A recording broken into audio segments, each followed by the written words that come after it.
assalamualaikum guys, kembali lagi di channel YouTube aku, Junisa Channel. Jadi di video kali ini tuh aku mau sharing tentang suka duka menikah di usia muda dan pengalaman-pengalaman sebelum hari H, dan sekarang udah masuk ke usia pernikahan yang ke sebulan. Oke, alhamdulillah.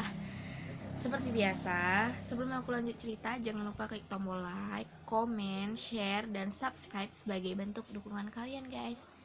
Oke, jadi aku itu mahasiswa semester akhir yang lagi proses penyusunan skripsi. Dan kenapa aku memutuskan menikah di usia muda? Karena alasan yang pertama yaitu udah sama-sama cinta, ya kan? Karena aku sama itu juga udah 3,5 tahun. Dan yang kedua itu nggak mau jagain jodoh orang. Memang sih Allah janjikan, kalaupun dia jodoh kamu, sejauh apapun dia pergi pasti dia kembali, jika tidak yang dekat pun akan dipisahkan, kan seperti itu. Tapi lebih spesifiknya kami itu mau menghindari dosa guys, karena udah takut pacaran lama-lama juga nggak enak ditengok tetangga kan. Dan yang ketiga, kami itu merasa kami udah siap bangun rumah tangga kami sendiri gitu guys.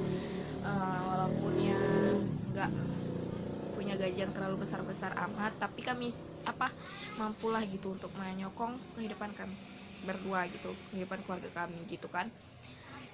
Dan itu yang kedua. Dan yang ketiga itu kan berhubungan, karena kami merasa sudah sanggup, kenapa tidak, kenapa harus menunda lagi gitu ya kan. Jadi alhamdulillah Allah lancarkan cita-cita kami yang di video 2020 itu kan, cita-citanya menikah di usia di tahun 2021.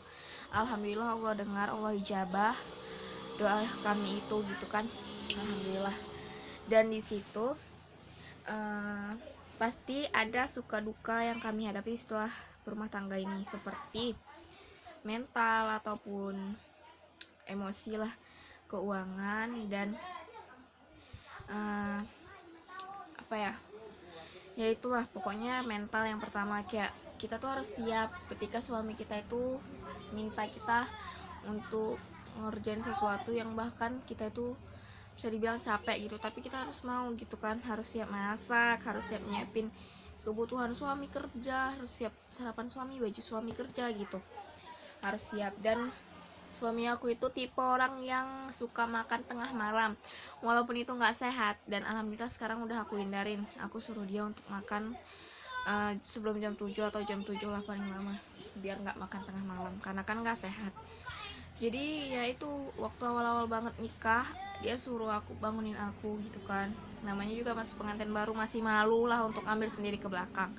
Jadi dia bangunin aku, dia bilang dia lapar. Ya udah, di situ kebetulan nggak ada lauk, habis, dan aku harus goreng telur gitu kan, dadar telur.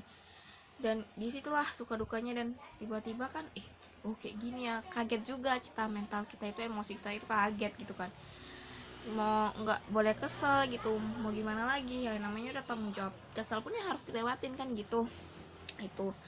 Dan pagi-pagi harus kita lebih dulu bangun, jadi sholat subuh dulu, yang biasanya masih sendiri itu bisa tidur lagi atau nonton TV atau main handphone. Kok sekarang itu udah harus langsung masak, nyiapin makan suami, sarapan suami, bekal suami, dan baju-baju suami itu, kopi apa segala macem. Dan di situ itu dia.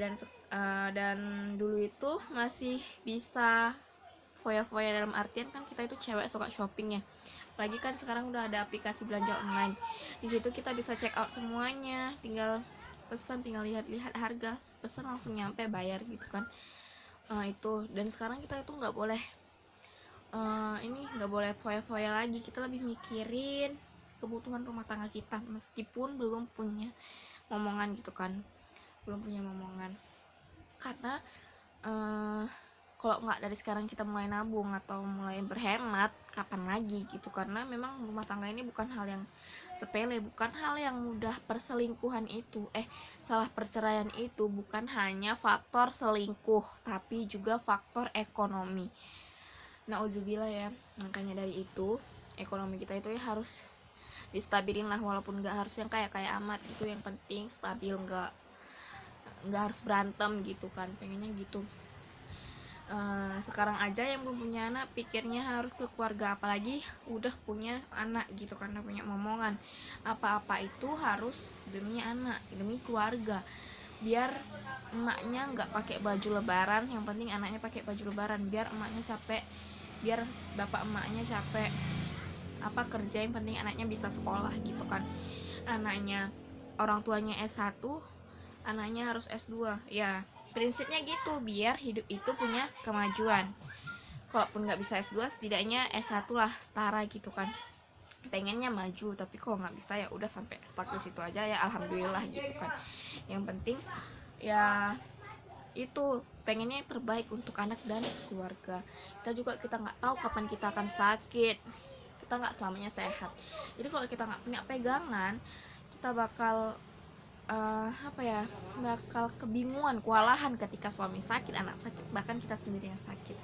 Itu juga suatu faktor yang sangat besar soal ekonomi ini. Makanya yang dulunya kita waktu single bisa foya-foya, jujur aku termasuk tipe bangsa orang yang hobi belanja juga, hobi shopping juga, sering check out itu di akun belanja online, sering check out aku itu, baik sepatu, baju, ataupun peralatan rumah. Aku akui, sampai sekarang aku mikir baju sebanyak ini nggak dipakai sayang ya gitu. Jadi ya udah, lebih mau mengurangi aja. Yang penting keluarga kecil aku bisa makan secara teratur, bisa anakku nanti bisa mendapatkan yang terbaik dari orang tuanya, dari bapak mamanya gitu kan, dari orang tuanya lah pokoknya. Jadi ya itu yang harus kita persiapkan.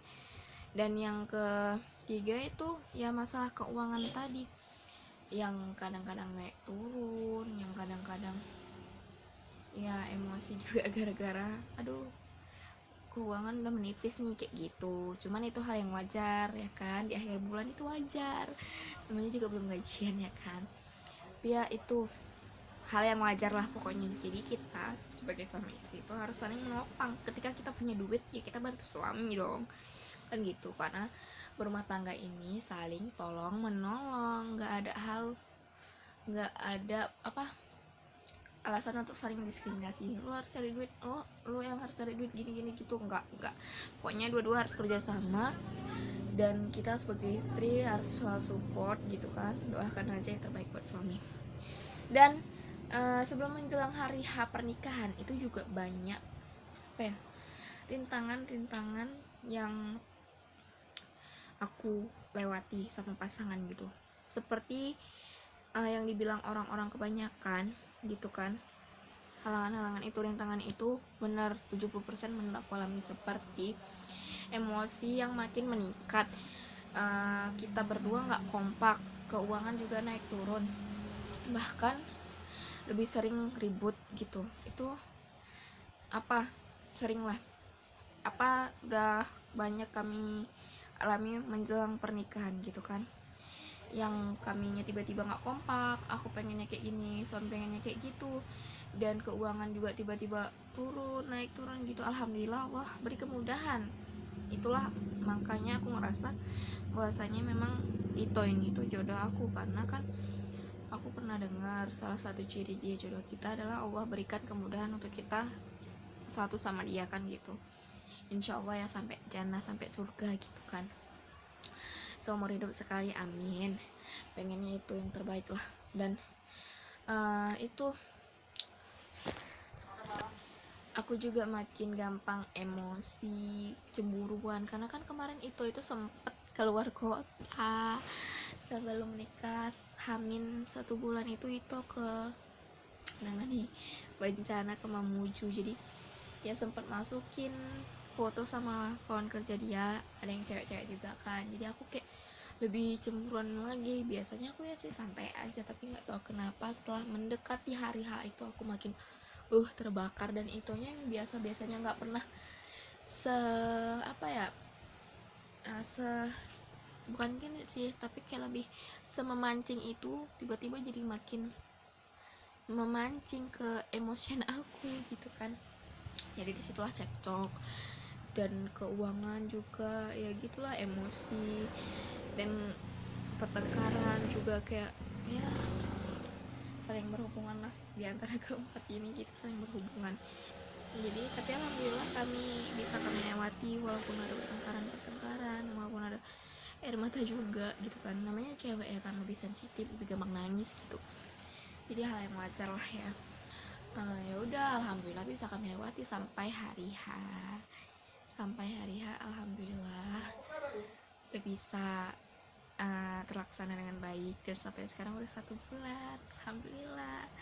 Ya itu dia pesan aku, kalau ketika kita berumah tangga itu jangan saling menyalahkan, tapi saling mensupport, dan jangan saling meninggalkan, karena yang namanya rumah tangga kita nggak bisa deteksi kapan permasalahan itu, problem itu datang. Nggak menjamin pernikahan muda, pernikahan senang, pernikahan tua itu nggak menjamin mulus-mulus aja, pasti ada kapan itu kita nggak tahu. Terkadang ada di awal, ada di tengah, ada di akhir, atau maksudnya bukan akhir tapi usia udah pernikahan tua pun kadang-kadang itu cekcok itu bumbu gitu, jadi nggak kita bisa elakkan, nggak bisa, namanya juga bumbu rumah tangga, istilahnya kayak story-storynya lah gitu, sejarah-sejarahnya tahun ini tuh kita kayak gini ya gitu ya kan. Tapi usahakan jangan, kalau bertengkar itu jangan di depan anak lah, karena takut nanti jadi suatu momok atau memori buruk untuk anak itu kan. Ya selesaikanlah secara bagus-bagus gitu, jangan saling meninggalkan yang penting. Oke guys, sampai di situ dulu cerita sharing kita. Semoga bisa menginspirasi dan menambah pengetahuan kalian untuk yang pasangan yang mau menikah ya guys, siapkan mental kalian. Oke guys, terima kasih, assalamualaikum.